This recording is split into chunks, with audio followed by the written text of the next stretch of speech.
Okay, so hello everyone. This speech is about data privacy and the Cambridge Analytica scandal. There's not really a lot of difficult terminology. There's one name, Alexander Nix, and a couple of words, whistleblower, subsidiary, and psychographic profile.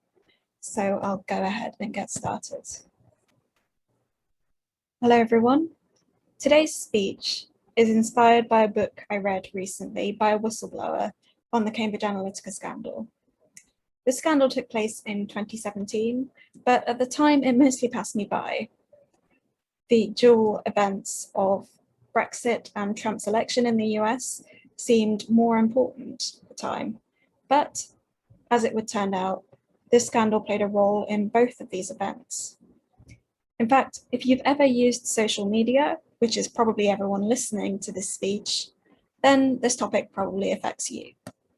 So what is, or rather was, Cambridge Analytica? The story begins with a British businessman named Alexander Nix, who ran a private British behavioural research and strategic communication company. The company worked in the field of psychological warfare in a number of contexts, mainly seeking to sway the results of elections in developing countries, and working with the American and British militaries during the Iran and Iraq wars. It later emerged that this company had a long history of engaging in bribery and extortion in the course of its work.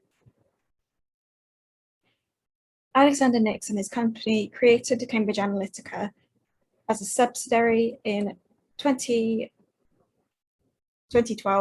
in order to enter the US market and specifically to get around requirements to declare funding for his company in the US market.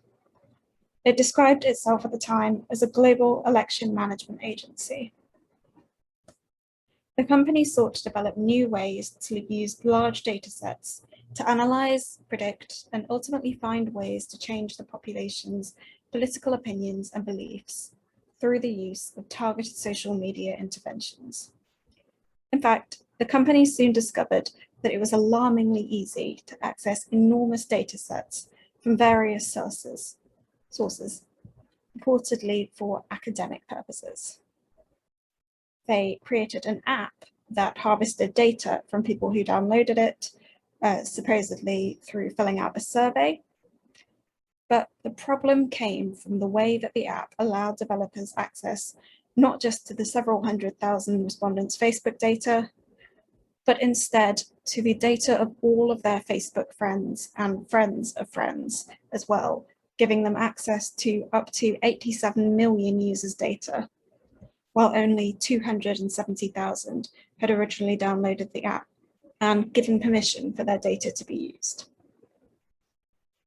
This data included information such as what the person posted on their timeline, their likes, private messages, and even location.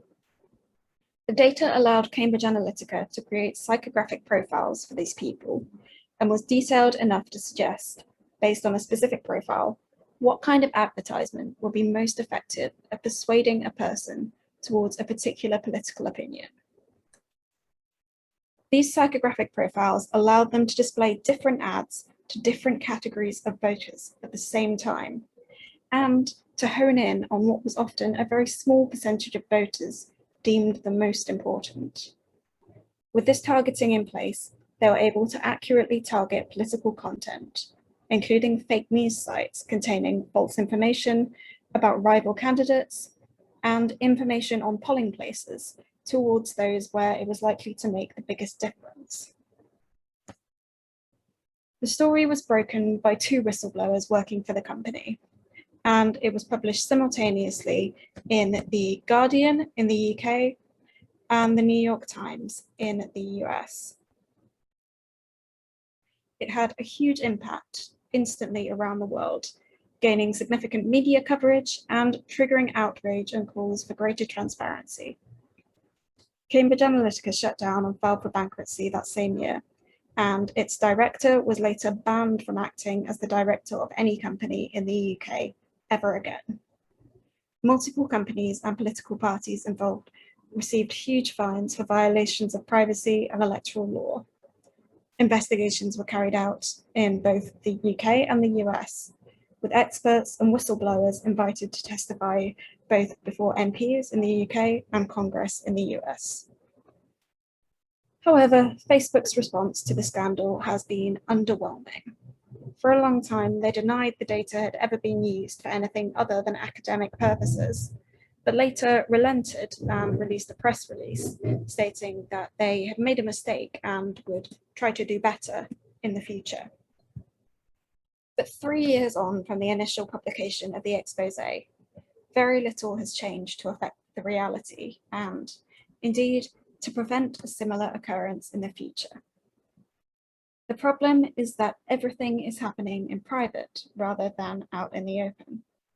No one knows who is seeing what in their newsfeed, what ads they're seeing, who placed these ads, and where the funding for these ads came from, or even from what country. In fact, at the root of the matter is the fact that our elections and referendums are happening not in public, but in darkness, where no one can see, because, as a journalist put it during the original expose, what happens on Facebook stays on Facebook. Thank you.